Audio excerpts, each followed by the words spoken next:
विश्व जाट कुंभ 13 अप्रैल 2023 को अंतर्राष्ट्रीय जाट दिवस के मौके पर लोहागढ़ किला भरतपुर में आयोजित किया जा रहा है। मैं सभी देशवासियों को एवं प्रदेशवासियों को और बाहर भी जो अब्रॉड में रहते हैं सभी जाट बंधुओं को कहना चाहता हूं कि 13 अप्रैल 2023 को भरतपुर में लोहागढ़ किले में विश्व जाट कुंभ का आयोजन किया जा रहा है, जिसमें हमारे जेपी सिंह जी, तमाम हमारे जो है देश के जाट जो विख्यात हैं, किसान मजदूर कोई भी है वो आ सकता है उसके अंदर। मैं आज जेपी सिंह जी से बात कर रहा हूं, जयपुर से हमारी ये मुलाकात हुई है इनसे, और मैं पूछना चाहता हूं क्या क्या योजनाएं हैं विश्व जाट कुंभ की, बताइए। तमाम जाटों का जमावड़ा होने वाला है भरतपुर में, बताइए आप। सभी देश के प्रोद्धाओं को नमस्कार करते हुए आज हम जयपुर से, जैसा कि अभी मुकेश जी कह रहे थे कि आने वाली 13 अप्रैल को लोहागढ़ के किले में वीरों की भूमि, वीरों की धरा पर विश्व जाट कुंभ का महासम्मेलन किया जा रहा है। हम सब एक सूत्र में बंधकर तमाम ऐसे मुद्दों को उठाएंगे। हमारा सबसे बड़ा लक्ष्य है वीर शिरोमणि महाराजा सूरजमल की शौर्यगाथाओं को पाठ्यक्रम में शामिल कराने का। मैं कहता हूँ कि ऐसा वीर योद्धा इस धरा पर दूसरा नहीं हुआ। उनकी शौर्यगाथाओं को पाठ्यक्रम में शामिल कराने के लिए हम सतत प्रयास कर रहे हैं, लेकिन ये मिशन इतना बड़ा है कि इसमें देश के दिग्गज और सभी पधार रहे हैं। जेपी सिंह जी से मैं पूछना चाहता हूं, लगातार इन्होंने पिछले टाइम में कोरोना से पहले एक संदेश देना चाहा था कि हम दिल्ली से, जयपुर से भरतपुर से दिल्ली तक मानव श्रृंखला का आयोजन करेंगे। 180 किलोमीटर की दूरी पर इन्होंने गिनीज बुक में रिकॉर्ड के लिए, क्योंकि हमारे महाराजा सूरजमल जी का इतिहास में कोई नाम दर्ज नहीं है। ये बड़ा सौतेला व्यवहार है, दिल्ली की सरकार हो केंद्र की, चाहे वो जयपुर की सरकार हो राजस्थान की, दोनों सरकारों ने भरतपुर के हमारे राजवंश के साथ सौतेला व्यवहार किया है। आज हम देखते हैं, मुगलों का इतिहास देखते हैं, हम लोग हमारे राजा यहाँ महाराणा प्रताप रहे उनका इतिहास देखते हैं, तमाम हमारे शिवाजी महाराज हैं महाराष्ट्र में पैदा हुए, उनकी गाथाएं सुनते हैं। तो राजाओं का इतिहास भरतपुर का बड़ा बलकारी रहा है। इन्होंने दिल्ली पर फतेह की थी, दिल्ली को इन्होंने जीता था, और आज हिंदुस्तान के अंदर मात्र एक अकेला भरतपुर लोहागढ़ एक ऐसा किला है जो कभी जीता नहीं गया। गुरुजी मैं बताना चाहता हूँ, कभी भी इस पर मुगलों ने आक्रमण किया और अंग्रेजों ने भी आक्रमण किया, लेकिन इनको नेस्तनाबूद कर दिया, खदेड़ दिया गया। आज हमारा लोहागढ़ अजय किला है, ये विश्व की एक ऐसी अकेली धरोहर है। भारत के अंदर सभी किलों पर आक्रमण किया गया, जीत लिए गए, संधि कर ली गई, लेकिन भरतपुर में कभी जीता नहीं गया किला। हम लोग वीर गाथाओं को सुनते आए हैं।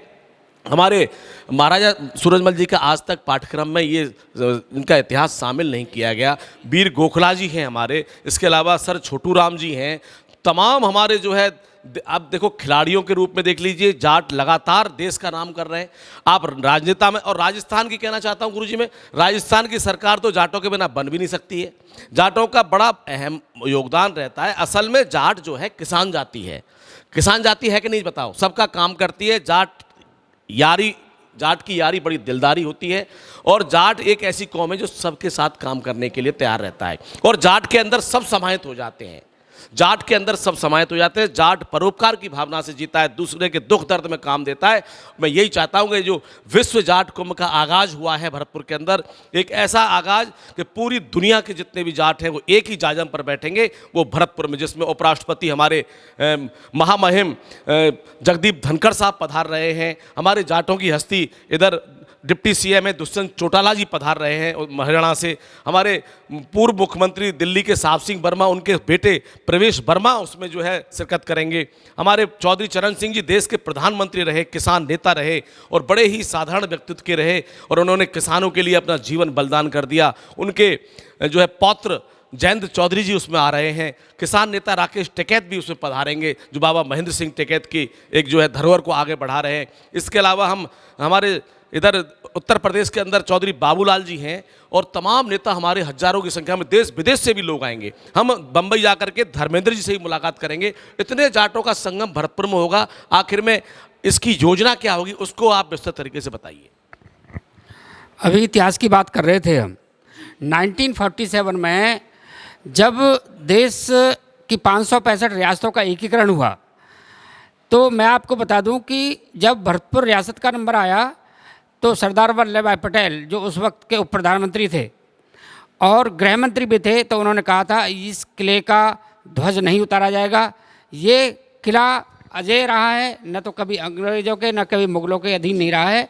पूरी 565 रियासतों में भरतपुर रियासत ऐसी थी सरदारों जो कि अजय रही थी। उस वक्त का इतना बड़ा स्टेटमेंट सरदार वल्लभ भाई पटेल ने दिया, तो मुझे बड़ी वो होती है सोच करके कि फिर इतना बड़ा स्टेटमेंट 565 रियासतों में भरतपुर रियासत के लिए था, तो ऐसा फिर क्या हुआ कि उनका स्वर्णिम काल, उनका गौरवशाली इतिहास पाठ्यक्रम में शामिल क्यों नहीं हो पाया, ये मुझे हाँ ये लड़ाई लड़ी जा रही है। और पिछले वर्ष जैसे आपने कहा था कि महाराजा सूरज मानव श्रृंखला भरतपुर से दिल्ली तक सूरजमल पर्वत तक वहाँ तक बनानी थी 180 किलोमीटर की। सूरजमल पर्वत सरदारों वो जगह है जहाँ महाराजा सूरजमल की सेनाएं पड़ाव डालती थी, जहाँ उनका तोपखाना लगता था। ये हमारी उदासीनता है, अकर्मण्यता है कि हमने आज 300 एकड़ से ज़्यादा एरिया में फैला हुआ पहाड़ जहाँ पे महाराजा सूरजमल ने मंदिर बनवाया था, मंदिर भी आज भी उपस्थित है वहाँ पे, वो हम खो रहे हैं धीरे धीरे। तो सरदारों ये आने वाला 13 अप्रैल एक तरह का उत्सव का सा माहौल होगा और विश्व जाट कुंभ महा उत्सव होगा, इतना बड़ा संगम होगा ये मुकेश जी। लीजिए मुकेश जी। मैं यही कहना चाहता हूँ कि आध्यात्म और विज्ञान जब दोनों मिल जाते हैं तो निश्चित तौर पर विकास की धारा बह जाती है। इसी तरीके से हमारे जाट समाज में अगर हम अपने पुरखों का इतिहास में नाम दर्ज कराएंगे तो निश्चित तौर पर हमारी जो आने वाली नस्लें हैं वो याद रखेंगी कि हमारे पुरखों ने किस तरह के काम किए थे। वीर गाथाएं गाई थी उन्होंने, दुनिया भर के बड़े बड़े कष्ट झेले थे, आक्रमण किया था उन्होंने उन आतताई शक्तियों पर जो यहाँ पर तानाशाही कर रहे थे अंग्रेज और मुग़ल, उनको हराया था। तो मैं यही कहना चाहता हूँ कि विश्व जाट हमारा कुंभ 13 अप्रैल को भरतपुर में आयोजित किया जा रहा है, जिसमें हम चाहते हैं कि हमारे जो कौम के लोग हैं, हमारी जो कौम की नस्लें हैं वो आगे बढ़ें, संपन्न हों, और हम एक ऐसी विचार गोष्ठी वहाँ रखेंगे। हमारे यहाँ पर अभी 14वीं पीढ़ी के हमारे महाराजा श्री विश्वेंद्र सिंह जी हैं, भरतपुर के शासक हैं, राजा हैं, महाराजा के नाम से उनको पूरी दुनिया संबोधित करती है, वो भी उसमें शिरकत करेंगे। और उनके जो सुपुत्र हैं हमारे युवराज अनिरुद्ध सिंह जी भी यहाँ पर शिरकत करेंगे। हमारी जो महारानी जी हैं दिव्या सिंह जी, वो भी वहाँ पर शिरकत करेंगी। राजवंश का पूरा जो है परिवार वहाँ पर आपको नज़र आएगा, और राजवंश की जो पुरानी यादें हैं वो भी पूरी देश और दुनिया के जाट वहाँ देखेंगे। भरतपुर के ऐतिहासिक किले का भी भ्रमण करेंगे। मैं सभी दुनिया के जाटों से आह्वान करना चाहता हूँ कि आइए आप 13 अप्रैल को भरतपुर लोहागढ़ किले में भव्य जो विश्व जाट कुंभ का आयोजन किया जा रहा है, जिसमें हम अपने जितने भी लोग हैं जाट भाई हैं, जो गरीब जाट हैं, जो मध्यम वर्गीय जाट हैं, जो दबे कुचले हैं, जिनकी स्थितियां खराब हैं, परिस्थितियां जो आर्थिक रूप से पिछड़े हुए हैं, आइए अपने भाइयों को हम संबल दे करके उनको आगे बढ़ाएं और जो संपन्न जाट हैं उनकी श्रेणी में खड़ा करें। हमारा इस प्रोग्राम को करने का उद्देश्य यही है कि सब जाट दुनिया के बराबर हों। और चौधरी देवीलाल जी ने एक बात कही थी कि दुनिया के जाटों एक हो जाओ, तो आज भरतपुर में दुनिया के जाटों को एक होने का समय आ गया है।